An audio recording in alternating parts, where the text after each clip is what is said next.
Welcome to our channel on near-death experiences, NDEs. We'll explore stories of people who've been on the brink between life and death, returning with new perspectives.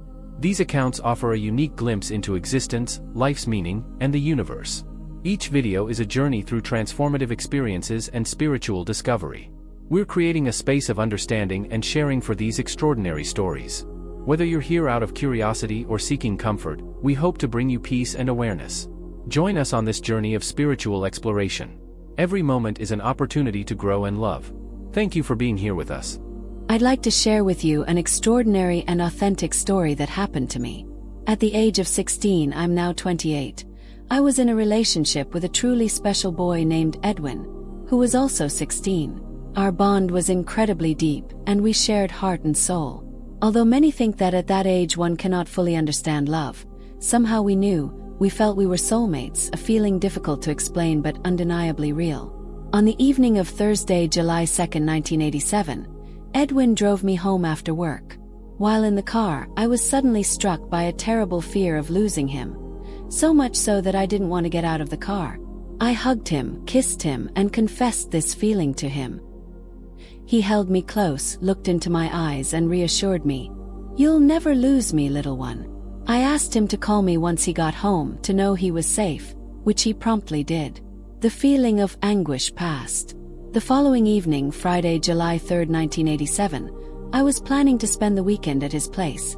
As my parents were in Atlanta looking for a new house, in view of our planned move at the end of the summer, Edwin picked me up from work and we went to a party.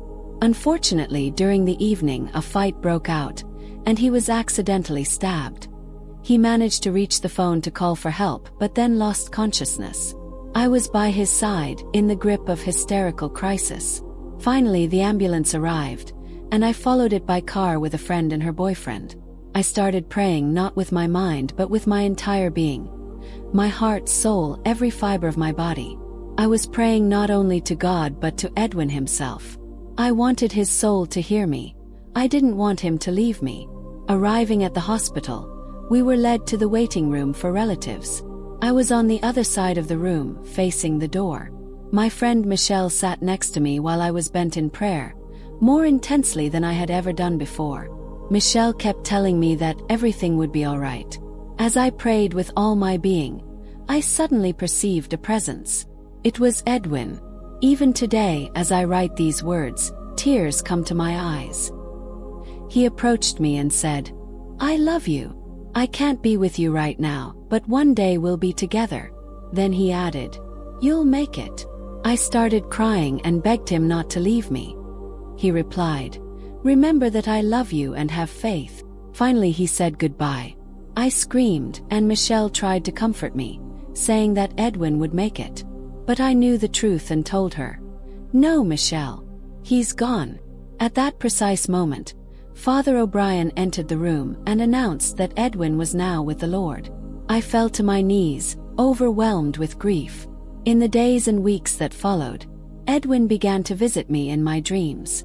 They were incredibly vivid and realistic dreams, so much so that I'm convinced they were real spiritual encounters. I believe God allowed him to visit my dreams as a way to help me overcome my grief. Over time, these dreams became less frequent until they ceased altogether. Even today, sometimes before falling asleep, I wish he would come back to visit me. I still miss Edwin deeply. I often wonder what my life would have been like with him, but I cling to the words he told me. I know that one day we'll be together. In the meantime, I've continued to live my life. I'm married and have a beautiful daughter. However, the experience I had with Edwin will remain forever unforgettable. I firmly believe that one soul can reach another.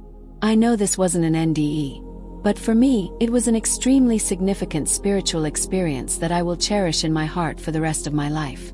This extraordinary story demonstrates the power of love and the spiritual bond between two people.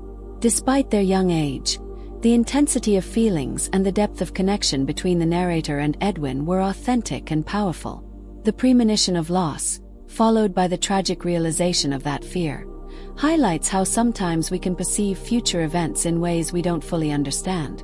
The spiritual experience lived in the hospital waiting room is the heart of this story. The communication between the narrator and Edwin's soul which occurred at the moment of his death, is a touching testimony to the possibility of connection between the physical and spiritual worlds. The words of comfort and love spoken by Edwin at that moment provided the narrator with the strength necessary to move forward in life, while keeping the memory of their love alive. The vivid dreams that followed the event represent another dimension of this spiritual experience.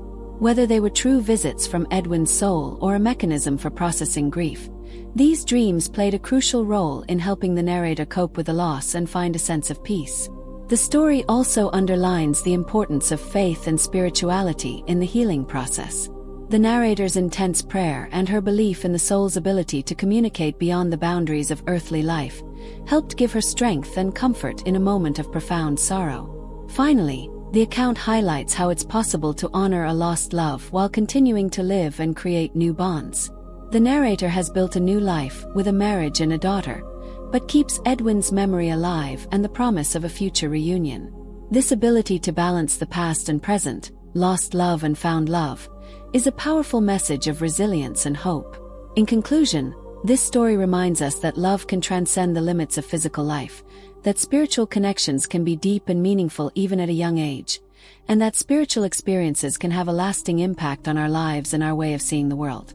If you enjoyed this video or you're interested in the topics we cover on this channel, I'd be really grateful if you could subscribe to the channel so you don't miss future content. Share the video with someone you think might appreciate it. Thank you so much for your support. Preface: near-death experiences, NDEs, can be profound, life-changing events. Remember, NDEs are subjective experiences, not proof of an afterlife or a guide for living. Channel purpose: this channel shares NDE stories and information, providing a platform for open discussion without promoting specific beliefs. Disclaimer: this content doesn't replace professional medical or psychological advice. If struggling with mental health issues, seek professional help immediately. If you've had an NDE and need support, consult a therapist experienced with NDEs. We don't promote suicide or self-harm. If considering suicide, contact a prevention lifeline immediately. Suicide prevention resources: National Suicide Prevention Lifeline, 1-800-273-8255. Crisis text line, text HOME to 741741. Conclusion: we hope you find this channel informative. For questions, please contact us. Remember, suicide prevention is crucial. If you're struggling, seek help. You're not alone.